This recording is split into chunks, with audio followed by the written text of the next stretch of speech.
नमस्कार मित्रों, बहुत बहुत स्वागत है आपका आपके अपने YouTube चैनल अडानिया एजुकेशन अकेडमी आसिन पर। हम जो है कक्षा 12 का रसायन विज्ञान पढ़ रहे थे और लास्ट क्लास में हमने बात की थी जो ठोस अवस्था है उसके बारे में कि ठोस अवस्था क्या होती है, ठोस द्रव गैस में जो मेजर अंतर क्या है होते हैं उसको लेकर हमने चर्चा की। और ठोसों के जो प्रकार है क्रिस्टलीय और अक्रिस्टलीय ठोस वो क्या होते हैं, उनके अंदर क्या अंतर होता है दोनों के बीच में, और क्वेश्चन जो है किस प्रकार से पूछे जाते हैं उसको लेकर हमने चर्चा की थी। आज हम बात करने वाले हैं क्रिस्टलीय ठोसों के प्रकार के बारे में, यानी आणविक या यूं कैसे अवयविक कण के आधार पर या उनके मध्य बंध के आधार पर की अगर अपन बात करें तो जो क्रिस्टलीय ठोस हैं वो 4 प्रकार के होते हैं। ठीक है, तो आज अपन बात करेंगे टाइप्स ऑफ क्रिस्टलाइन सॉलिड, यानी क्रिस्टलीय ठोसों के प्रकार के बारे में बात करेंगे। देखिए, अगर बात करें क्रिस्टलीय ठोसों की तो क्रिस्टलीय ठोस जो होते हैं इनको मुख्य रूप से 4 भागों में बांटा गया है। कौन कौन से हैं पहले अपन उसको लेकर चर्चा कर लेते हैं। क्रिस्टलीय ठोस देखो इसके 4 भाग कौन कौन से हैं देखिएगा। एक होता है इसका आणविक ठोस क्रिस्टलीय ठोसों में,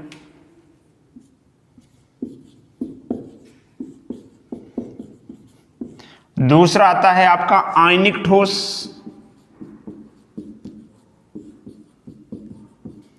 और तीसरा आता है आपका धात्विक ठोस, और चौथा आता है आपका सहसंयोजक ठोस। सहसंयोजक या नेटवर्क ठोस भी इसको अपन कहते हैं, सहसंयोजक ठोस या नेटवर्क ठोस। तो ये 4 टाइप के ठोस है, आज हम इन्हीं के बारे में अध्ययन करेंगे। इसके बाद अगली क्लास जो है अपन नेक्स्ट वीडियो में आपकी एकक कोष्टिका है उसको लेकर चर्चा करने वाले हैं। ठीक है, तो आज के जो अपन बेसिकली अपन बात करेंगे आणविक ठोस क्या होते हैं, आयनिक ठोस क्या होते हैं, धात्विक ठोस क्या होते हैं, और सहसंयोजक ठोस या जिसे अपन नेटवर्क ठोस भी कहते हैं ये क्या होते हैं, इसको लेकर आज हम चर्चा करने वाले हैं।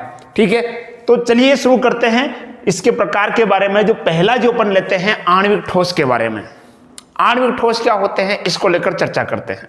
ठीक है, एक देखो कल एक बच्चे का मैसेज आया था कि सर ऑनलाइन क्लास में मजा नहीं आता, ऑफलाइन की बात अलग है। तो देखो ऑफलाइन तो ऑफलाइन होती है ना, ऑफलाइन की बराबरी तो कोई कर नहीं सकता। मैं अक्सर कहता हूं कि ऑनलाइन क्लास तो केवल एक जुगाड़ है, एक तरह से यूं कह सकते हो कि एक ऑप्शन है आपके पास, विकल्प है।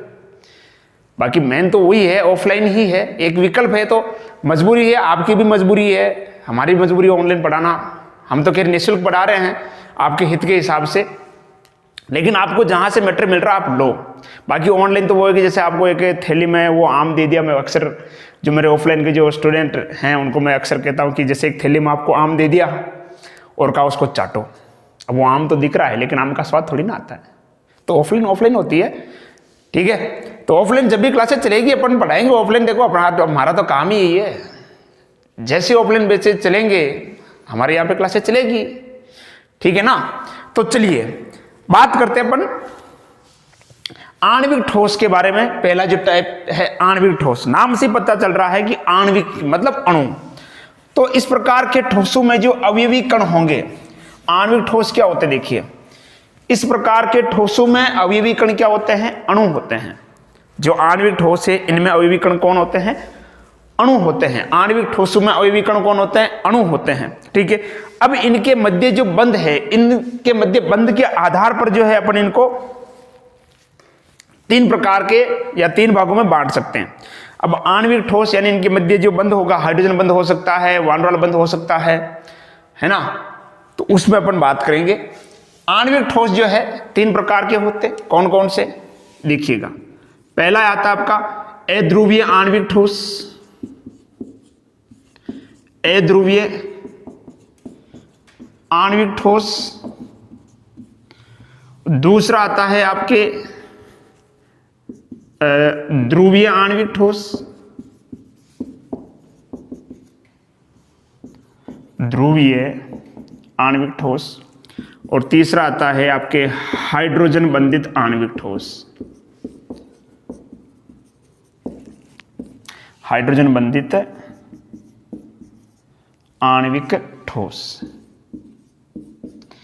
तो ये आयनिक ठोस जो है, आणविक ठोस जो है ये 3 प्रकार का होता है, पोलर, नॉन पोलर और हाइड्रोजन बॉन्डेड, ठीक है, यानी अध्रुवीय आणविक ठोस यानी नॉन पोलर, ध्रुवीय आणविक ठोस यानी पोलर, और हाइड्रोजन बॉन्डेड यानी हाइड्रोजन बंधित आणविक ठोस। अब यहां पर मेजर जो आपको जो समझना है ना, अगर वो एक चीज समझ लोगे तो बाकी चीज अपने आप समझ में आ जाएगी। ध्रुवीय आणविक ठोस किसे कहेंगे, तो इससे पहले अपने को ध्रुवीय और अध्रुवीय के बारे में समझना है। देखिए कि आपने पढ़ा होगा कि कोई भी जो परमाणु है, जैसे मान लो कि एक परमाणु ए है, दूसरा परमाणु बी है, आपस में एक बंध द्वारा जुड़े हुए हैं, तो इनके बंध के मध्य क्या होगा, 2 इलेक्ट्रॉन होंगे। दो परमाणु के मध्य जो बंध होता है उसके अंदर 2 इलेक्ट्रॉन होते हैं, नहीं एक इलेक्ट्रॉन युग्म होता है, अपन यूं कह सकते हैं, एक इलेक्ट्रॉन युग्म कह लो या 2 इलेक्ट्रॉन कह लो, बात एक ही है ना। अब यदि दोनों की विद्युत ऋणता बराबर है, इलेक्ट्रॉन नेगेटिविटी, अब आपको कहोगे सर ये विद्युत ऋणता क्या होती है। विद्युत ऋणता आप जानते हो कि किसी परमाणु के द्वारा बंध के इलेक्ट्रॉन को अपनी ओर आकर्षित करने की जो क्षमता है उसे हम क्या कहते हैं, विद्युत ऋणता कहते हैं।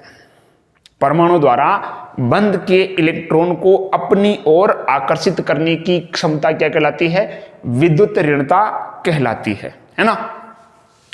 तो यहां पर अगर मान लो कि दोनों की विद्युत ऋणता बराबर है, ए और बी की दोनों की विद्युत ऋणता क्या है, बराबर है, तो इलेक्ट्रॉन ना तो इधर जाएंगे ना इधर जाएंगे, क्योंकि जितना ये खींचेगा उतना ही ये खींचेगा। लेकिन यदि अगर मान लो किसी एक परमाणु की विद्युत ऋणता ज्यादा हो गई, मान लेते बी की ज्यादा, तो ये इलेक्ट्रॉन किस तरफ खिसक जाएंगे, बी की तरफ खिसक जाएंगे। तो यदि विद्युत ऋणता भिन्न भिन्न हो तो वो कौन से हो जाएंगे, ध्रुवीय, और यदि विद्युत ऋणता समान हो तो वो कौन से हो जाएंगे, अध्रुवीय हो जाएंगे। कौन से हो जाएंगे, अध्रुवीय। तो पहले अपन बात करते हैं कि अध्रुवीय आणविक ठोस क्या होते हैं। देखिएगा, अध्रुवीय आणविक ठोस अपन कह सकते हैं कि इस प्रकार के आणविक ठोसों में, अध्रुवीय में ध्यान रखिएगा क्योंकि विद्युत ऋणता क्या होगी, बराबर होगी। तो इस प्रकार के आणविक ठोसों में परमाणु की जो विद्युत ऋणता होती है क्या होती है, समान होती है। यूं कह सकते हैं कि समान विद्युत ऋणता वाले परमाणु होते हैं, क्योंकि नाम से पता चल रहा अणु, और अणु किससे मिलकर बने होंगे, अणु मिलकर बने होते हैं परमाणु से, अणु भी परमाणु से मिलकर बने होते हैं ना। तो इस प्रकार के आणविक ठोसों में समान विद्युत ऋणता वाले परमाणु होते हैं, यानी उनकी विद्युत ऋणता क्या होती है, समान होती है। विद्युत ऋणता समान होती है तो उनके मध्य क्या होता है कि दुर्बल वान डेर वाल बल पाया जाता है। कौन सा पाया जाता है, दुर्बल वान डेर वाल बल। इनके मध्य जो क्या होगा, दुर्बल वान डेर वाल बल होगा। दुर्बल वान डेर वाल बल कह सकते हो, या जिसे अपन और बोलते हैं लंदन बल, है ना। इनकी जो विद्युत ऋणता है लगभग क्या होती है, समान होती है, जिसके कारण इनके अंदर दुर्बल वान डेर वाल बल या लंदन बल पाया जाता है। अब दुर्बल बंध है तो जाहिर सी बात है कि अगर बंध दुर्बल है तो गलनांक उतना क्या होंगे, निम्न होंगे। बंध दुर्बल है तो गलनांक उतना क्या होंगे, निम्न होंगे। बस ऐसे ही आपको ध्यान में रखना है। मैं समझा रहा हूं, नोट्स आपको टेलीग्राम पे मिल जाएंगे, कोई दिक्कत नहीं है। दुर्बल वान डेर वाल बल होता है, ठीक है। अब जाहिर सी बात है कि ये अध्रुवीय है, तो आपको 11वीं में पढ़ाया भी था कि समान समान को गोलता है, समान समान को गोलता है, ये ध्यान रख लेना। इसका मतलब क्या हुआ कि यदि ये अध्रुवीय है तो अध्रुवीय में घुलेंगे, ठीक है। तो ये अध्रुवीय विलायक में क्या होते हैं, आसानी से विलय हो जाते हैं, लेकिन ध्रुवीय विलायक में क्या होते हैं, अविलय होते हैं, क्योंकि समान समान को गोलता है। अगर कोई पदार्थ ध्रुवीय है तो वह ध्रुवीय विलायक में आसानी से घुल जाएगा, और यदि कोई पदार्थ क्या है, अध्रुवीय है, तो वह अध्रुवीय विलायक में आसानी से घुल जाएगा। लेकिन यदि ध्रुवीय को अगर अध्रुवीय में घोला जाएगा तो नहीं घुलेगा। उसी प्रकार से यदि अध्रुवीय को ध्रुवीय में घोला जाएगा तो भी वो नहीं घुलेगा। इसलिए ये अध्रुवीय प्रकृति के होते हैं, इसलिए अध्रुवीय विलायक में आसानी से क्या हो जाते हैं, विलय हो जाते हैं, जबकि ध्रुवीय विलायक में ये विलय नहीं होते हैं, या यूं कह सकते हैं आंशिक विलय होते हैं। घुलेंगे तो बहुत कम घुलेंगे। बस ये चीजें मैंने समझनी है आपको। पहली चीज क्या ध्यान रखनी है कि इस प्रकार के ठोसों में समान प्रकार की विद्युत ऋणता वाले परमाणु होते हैं। इनके मध्य दुर्बल वान डेर वाल बल या लंदन बल पाया जाता है। इनके गलनांक क्वथनांक क्या होते हैं, निम्न होते हैं, और ये अध्रुवीय विलायक में आसानी से क्या हो जाते हैं, विलय हो जाते हैं। क्या हो जाते हैं, विलय हो जाते हैं। जबकि ध्रुवीय विलायक में क्या होते हैं, अविलय होते हैं। ध्रुवीय विलायक में क्या होता है, अविलय।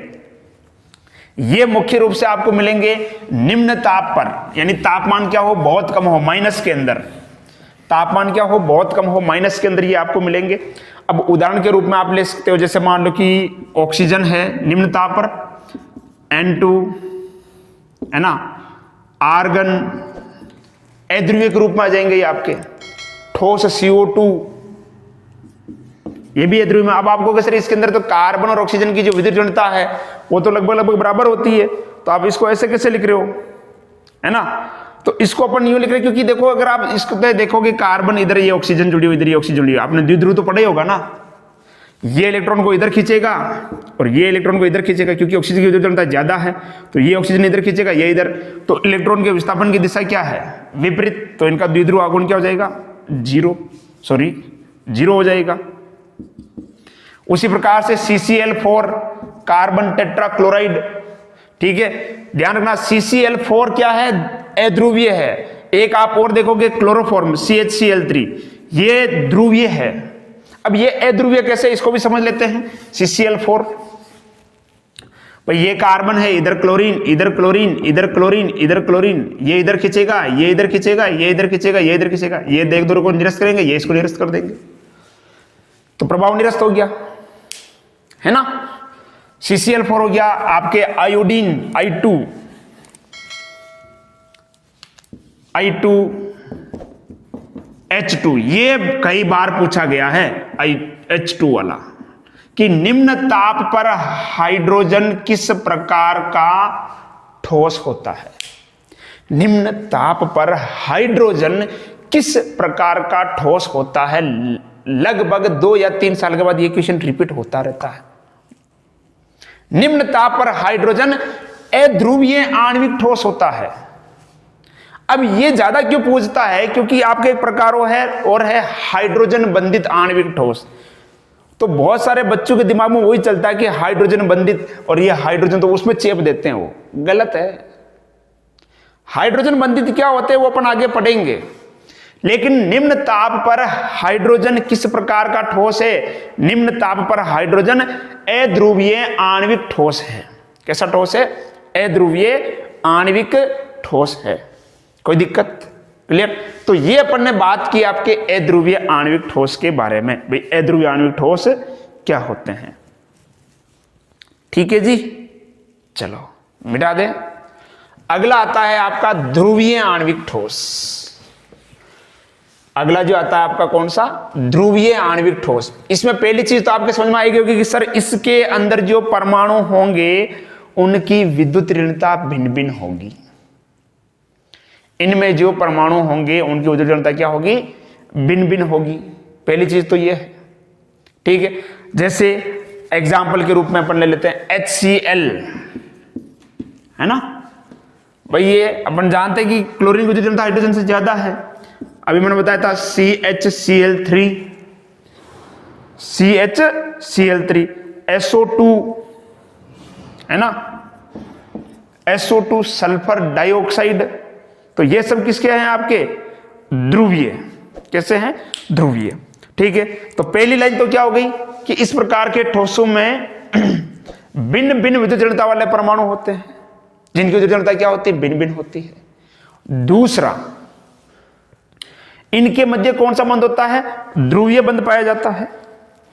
इनके मध्य ध्रुवीय बंध पाया जाता है। कौन सा बंध पाया जाता है, ध्रुवीय बंध पाया जाता है, ठीक है।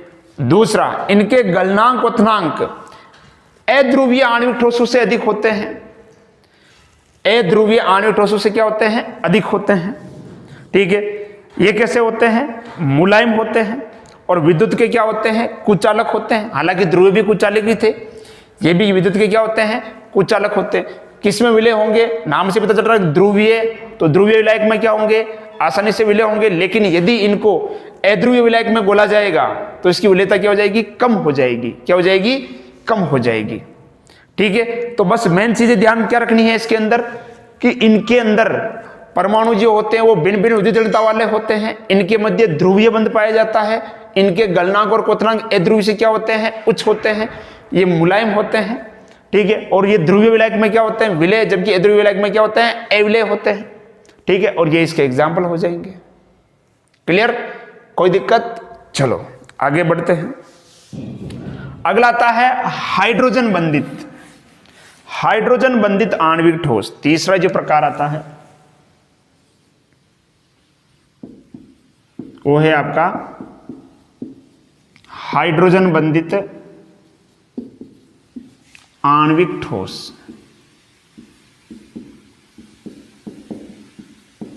हाइड्रोजन बंधित आणविक ठोस, इसके बारे में बात करते देखिएगा। नाम से पता चल रहा है हाइड्रोजन बंध, यानी जिनके मध्य हाइड्रोजन बंध होगा। अब हाइड्रोजन बंध कहां बनेगा ये समझने वाली बात है। तो 11th में आपने पढ़ा होगा, आपका जो लेसन नंबर 4 है ना, रासायनिक आबंधन, संरचना और रासायनिक आबंधन के बारे में आपने पढ़ा होगा। हाइड्रोजन बंध के बारे में 2 प्रकार के होते हैं, अंतराणुक हाइड्रोजन बंध और अंत्याणुक हाइड्रोजन बंध। वहां आपने पढ़ा होगा कि बर्फ जल पर तैरती है क्यों, H2O एक द्रव है जबकि H2S गैस है क्यों। तो ये सारे कारण वही मिले ना, हाइड्रोजन बंध की वजह से। तो हाइड्रोजन बंध कहां बनता है, जब भी हाइड्रोजन बंध की बात आती है तो फोन लगा लो, मुझे नहीं इनको। फ्लोरीन, ऑक्सीजन और नाइट्रोजन, फोन FON। जब भी अगर आपको बात करनी है कि हाइड्रोजन बंध कहां बनेगा, है ना, जब भी अगर हाइड्रोजन फ्लोरीन के साथ जुड़ा हो, अगर हाइड्रोजन ऑक्सीजन के साथ जुड़ा हो, अगर हाइड्रोजन नाइट्रोजन के साथ जुड़ा हो, तो वहां पे क्या बनेगा, हाइड्रोजन बंध बनेगा। मतलब HF हो गया, H2 हो गया और NH3 हो गया, है ना। H2O है, HF है, NH3 है, तो इनके मध्य क्या बनेगा, हाइड्रोजन बंध बनेगा। और जिनके मध्य हाइड्रोजन बंध बनता है वही क्या होते हैं, आपके हाइड्रोजन बंधित आणविक ठोस होते हैं। इसका मतलब पहली चीज तो समझ में आई गई आपके कि ऐसे ठोस जिनके मध्य हाइड्रोजन बंध होगा वो क्या होंगे, हाइड्रोजन बंधित आणविक ठोस। उदाहरण की ओर समझ जाएगा HF, H2O यानी बर्फ, और ठोस अमोनिया NH3, ये है आपके हाइड्रोजन बंधित आणविक ठोस के प्रकार। अब यहीं पर मैंने एक एग्जांपल दिया था आपको, बताओ तो H2 हाइड्रोजन, तो इसको आपको इसके अंदर नहीं करना है, क्योंकि ये हाइड्रोजन जो आप देख रहे हो ये है हाइड्रोजन बंधित, जिनके मध्य हाइड्रोजन बंध बनेगा। क्या इसमें हाइड्रोजन बंध है क्या, नहीं है। यहां अगर आप इसको खोल के देखोगे तो ये ऐसी तुझ बना हुआ है, यानी 2 हाइड्रोजन परमाणु हैं और दोनों हाइड्रोजन परमाणु की द्वितीयता लगभग क्या है, लगभग क्या बराबर ही है, वैसी लगभग तो कई बराबर है दोनों की, जितनी इतनी हो इसकी इतनी होगी। दोनों हाइड्रोजन परमाणु की द्वितीयता बराबर है तो ये क्या हो जाएगा, अध्रुवीय हो जाएगा। कैसे हो जाएगा, अध्रुवीय। इसलिए हाइड्रोजन जो है निम्न ताप पर क्या होता है, अध्रुवीय ठोस होता है। कैसा होता है, अध्रुवीय आणविक ठोस होता है। तो ये अपन ने बात कर ली हाइड्रोजन बंधित आणविक ठोस के बारे में कि इनके मध्य क्या होता है, हाइड्रोजन बंध होता है। और ये क्या होते हैं, बहुत ही मोमीय ठोस होते हैं, यूं कह सकते हैं। इतने मतलब कठोर नहीं होते, कैसे होते हैं, मोमीय प्रकार के ठोस होते हैं। मिटा दें, चलो अगला आता है आपका दूसरा जो प्रकार है। अब तक जो अपन ने पढ़ा है उसके अंदर मेन क्वेश्चन आपको ध्यान में रखना है, एक तो कि हाइड्रोजन के बारे में कि हाइड्रोजन किस प्रकार का ठोस है निम्न ताप पर। दूसरा जो पूछा जाएगा आपको वहां पर कुछ एग्जाम्पल दिए होंगे और ऐसे क्वेश्चन बन सकता है कि निम्न में से ध्रुवीय और अध्रुवीय ठोसों को अलग कीजिए, है ना, इस तरह से बन सकता है। या अभी अपन टाइप्स पढ़ेंगे तो उसमें यह हो सकता है कि आयनिक है, आणविक है, उनको क्या कीजिए, अलग अलग कीजिए। तो अगला जो ठोस का जो प्रकार है वो आपका आयनिक ठोस, आयनिक सॉलिड। ये बहुत ही इंपॉर्टेंट है, आयनिक ठोस। नाम से ही पता चल रहा है देखिए कि इनमें अवयवी कण कौन होंगे, आयन होंगे। कौन होंगे, आयन। इस प्रकार के ठोसों में अवयवी कण कौन होते हैं, आयन होते हैं। इनके मध्य आयनिक बंध पाया जाता है और जो आयनिक बंध होता है उसके अंदर स्थित वैद्युत आकर्षण बल होता है ना। इनमें आयनिक बंध होता है, यानी इनके मध्य क्या होता है, जब भी आयनिक बंध की बात की जाती है तो उनके मध्य जो आकर्षण बल लगता है कौन सा लगता है, स्थिर वैद्युत आकर्षण बल लगता है। कौन सा बल लगता है, जिसे प्रमाण इलेक्ट्रोस्टैटिक फोर्स, स्थिर वैद्युत आकर्षण बल लगता है। और स्थिर वैद्युत आकर्षण बल एक प्रबल बंध होता है। अगर बंध प्रबल है तो जाहिर सी बात है कि इनके गलनांक क्वथनांक भी क्या होंगे, उच्च होंगे। बंध प्रबल है तो गलनांक क्वथनांक भी क्या होंगे, उच्च होंगे। थोड़ा जल ग्रहण कर लेते हैं।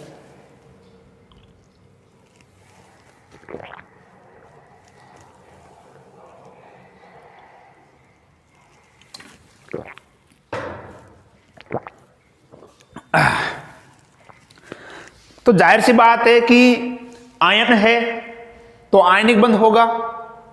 आयनिक बंध एक प्रबल बंध है जिसके कारण इसके गलनांक क्वथनांक क्या होते हैं, उच्च होते हैं। क्या होते हैं, उच्च होते हैं। अब इनका जो मेन जो मुख्य जो गुण है उसको देखना है। एक तो कि ये ठोस अवस्था में विद्युत के क्या होते हैं, कुचालक होते हैं। ठोस अवस्था में विद्युत के कुचालक होते हैं, लेकिन गलित अवस्था में, यानी जब इसको अपन गर्म कर देंगे, जब ये पिघल जाएंगे, गलित अवस्था में या जलीय विलयन में ये विद्युत के क्या होते हैं, चालक होते हैं। ये क्वेश्चन लिख लो, नोट कर लो, बहुत इंपॉर्टेंट है, वेरी वेरी वेरी इंपॉर्टेंट। ठीक है, कि आयनिक ठोस अवस्था में विद्युत के कुचालक होते हैं, या यूं कह सकते हैं कि आयनिक ठोस शुद्ध अवस्था में विद्युत के कुचालक होते हैं, लेकिन गलित अवस्था में या जलीय विलयन में विद्युत के चालक होते हैं। क्यों? ठीक है, तो इसका अपन एक एग्जांपल लेते हैं, जैसे सोडियम क्लोराइड NaCl, ये एक प्रकार का आयनिक ठोस है, क्योंकि जब ये टूटेगा तो Na+ और Cl- में टूटेगा। और ये कंडीशन कब आएगी? जब आप इसको जल में घोलोगे, सोडियम क्लोराइड को, जब सोडियम क्लोराइड को आप जल में घोलोगे, या इसको आप क्या करोगे, गर्म करोगे, या तो आप इसको जल में घोलोगे या इसको आप क्या करोगे, गर्म करोगे, तो ही ये कंडीशन आएगी।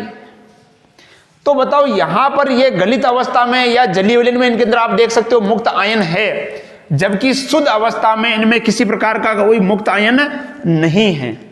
ठीक है, तो यही इसका आंसर हो गया कि क्वेश्चन आपका कैसे बनेगा कि शुद्ध आयनिक ठोस या आयनिक ठोस शुद्ध अवस्था में विद्युत के कुचालक होते हैं, जबकि जलीय विलयन या गलित अवस्था में विद्युत के चालक होते हैं। क्यों?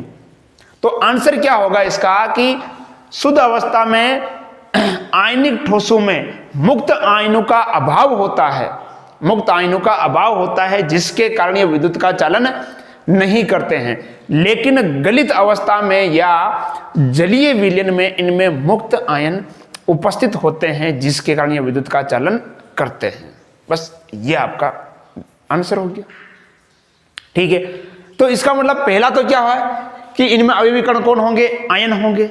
दूसरा, इनके मध्य क्या पाया जाता है, आयनिक बंध पाया जाता है। इनमें धनायन और ऋणायन होते हैं, धनायन और ऋणायन होते हैं। ठीक है, अगला, ये ठोस व भंगुर प्रकृति के होते हैं। कैसे होते हैं? ठोस और भंगुर प्रकृति के होते हैं। ये कठोर होते हैं। कैसे होते हैं? कठोर होते हैं। ठोस और भंगुर प्रकृति के होते हैं। और कैसे होते हैं? कठोर होते हैं। कैसे होते हैं? कठोर होते हैं। शुद्ध अवस्था में ये विद्युत के कुचालक होते हैं, लेकिन जलीय विलयन या गलित अवस्था में विद्युत के क्या होते हैं, चालक होते हैं। विद्युत के क्या होते हैं, चालक होते हैं।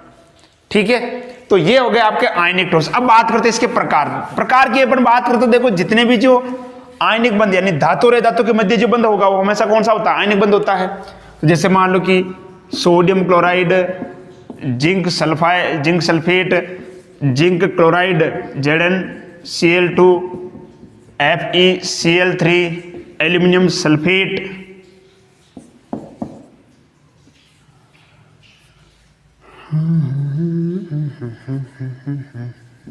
Al2SO4 इस तरह से है ना, एल्यूमिनियम क्लोराइड AlCl3। तो ये जितने भी इस प्रकार के जो एग्जाम्पल हैं आपके, सब किसके उदाहरण है? ये आयनिक ठोस के उदाहरण है। किसके उदाहरण है? आयनिक ठोस के, क्योंकि इनके मध्य आयनिक बंध पाया जाता है। कौन सा बंध पाया जाता है? आयनिक बंध। और आयनिक बंध एक प्रबल बंध होता है, जिस कारण इसके गलनांक उतना क्या होते हैं, उच्च होते हैं। ये ठोस और कठोर भंगुर प्रकृति के होते हैं। अगला क्या है? शुद्ध अवस्था में विद्युत के कुचालक, लेकिन गलित अवस्था या जलीय में विद्युत के क्या होते हैं, चालक होते हैं। तो ये मुख्य पॉइंट आपको इसके याद रखने हैं। ठीक है, मिटा दें का। चलो, अगला आता है आपका धात्विक ठोस।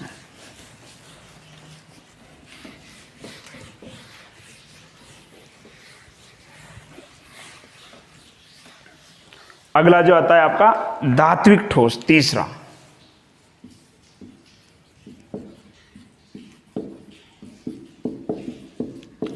भाई ये क्या होते हैं? नाम से पता चल रहा है धात्विक ठोस यानी क्या होगी, धातुएं होगी। यानी इनमें अवयवी कण क्या होते हैं, धातुएं होती है। क्या होती है? धातुएं होती है। और धातु के अंदर देखो क्या होता है, धातुएं क्या होती है, कठोर होती है, विद्युत की चालक होती है, चमकीली होती है, तन्य होती है। अघात वर्धनी होती है। तो यही से इसके गुण हो गए ना, जो धातु के गुण वो इसके चेप दो, बस और क्या है, मजे है ना। तो पहला गुण कि इनमें अवयवीकरण क्या होती है, धातुएं होती है, इनमें तन्यता का गुण पाया जाता है, इनमें अघात वर्धिता का गुण पाया जाता है, ये कठोर व चमकीले होते हैं, इनमें मुक्त इलेक्ट्रॉन उपस्थित होते हैं जिसके कारण ये विद्युत के क्या होते हैं, चालक होते हैं। अब यहां पर एक शब्द आया कि अघात वर्धित क्या होता है सर, और ये तन्य क्या है। अघात वर्धित का मतलब क्या होता है कि आपने छोटी क्लासों में पढ़ा होगा कि कोई भी जो लोहे की सीट है या चद्दर है, या चद्दर तो क्या है कि लोहे का एक टुकड़ा है, ऐसे ले लो आप, आपके पास कोई कील है, आप उस कील को लगातार हथौड़े से पीटते हो तो क्या होगा, फैल जाएगी। यानी धातुओं को हथौड़े से पीटने पर वो चद्दर के समान फैल जाती है, धातुओं को हथौड़े से पीटने पर वो चद्दर के समान फैल जाती है। धातुओं का ये गुण क्या कहलाता है, अघात वर्धिता कहलाता है। दूसरा, धातुओं को खींचकर उनके तार बनाए जा सकते हैं, ये गुण क्या कहलाता है, तन्यता कहलाता है। क्या कहलाता है, तन्यता।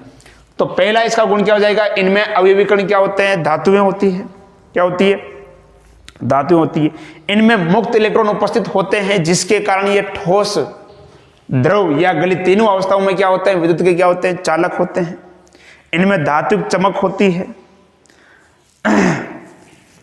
इनमें अघात वर्धिता और तन्यता का गुण पाया जाता है। इनका गलनांक और क्वथनांक क्या होता है, उच्च होता है। ठीक है। अब इससे देखो कई बार ऐसे क्वेश्चन आता है कि एक ठोस जो गलित व ठोस दोनों अवस्था में विद्युत का चालन करता है, उसका प्रकार क्या होगा, धात्विक ठोस होगा। क्या होगा, धात्विक ठोस। गलित अवस्था में विद्युत का चालन करता है और ठोस अवस्था में विद्युत का चालन करता है। कारण क्या है, मुक्त इलेक्ट्रॉन पाए जाते हैं। क्या पाए जाते हैं, मुक्त इलेक्ट्रॉन पाए जाते हैं। चौथा और जो अंतिम जो इसका प्रकार है उसकी अपन बात करेंगे, वो है आपका सहसंयोजक ठोस या नेटवर्क ठोस। सहसंयोजक ठोस या नेटवर्क ठोस, या इसी को बोल देते अपन विशाल अणु। क्या बोलते हैं इसको,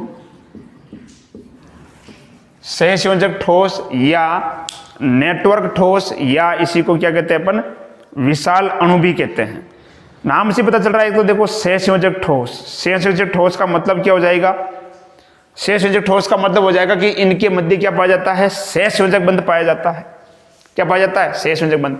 और उस सहसंयोजक बंध के कारण लगातार सहसंयोजक बनते बनते बनते एक बड़ा अणु बन जाता है, एक जाल जैसी संरचना बन जाती है, एक नेटवर्क बन जाता है। इसलिए इसको क्या कहते हैं, नेटवर्क ठोस कहते हैं। क्या कहते हैं, ये मुख्य रूप से इनमें क्या होती है, अधातुएं होती है। क्या होती है, अधातुएं। ये ठोस, द्रव या गलित किसी अवस्था में धारा का चलन नहीं करते हैं।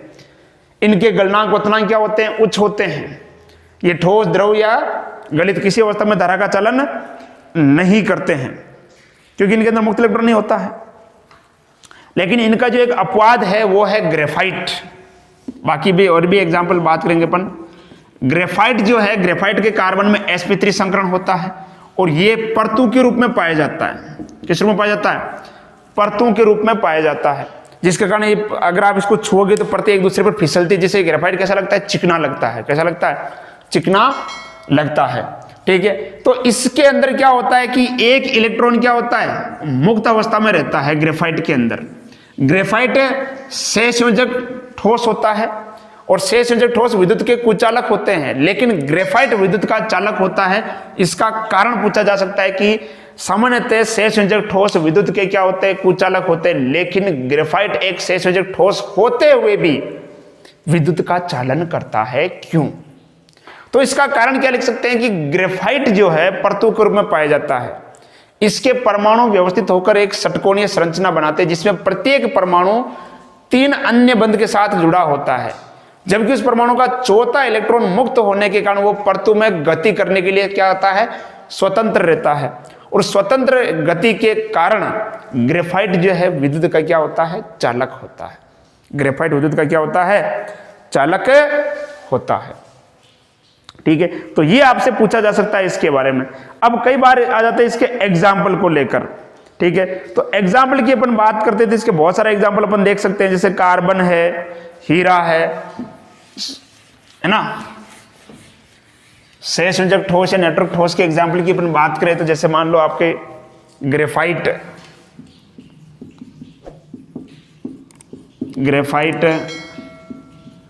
हीरा, एल्यूमिनियम नाइट्राइड, क्वार्ट्ज यानी सिलिका, SiO2, ठीक है। ये सब किसके एग्जाम्पल है? आपके शेष योजक ठोस के, शेष योजक ठोस या नेटवर्क ठोस जिसे अपन कह सकते हैं, इनके एग्जाम्पल है, ठीक है।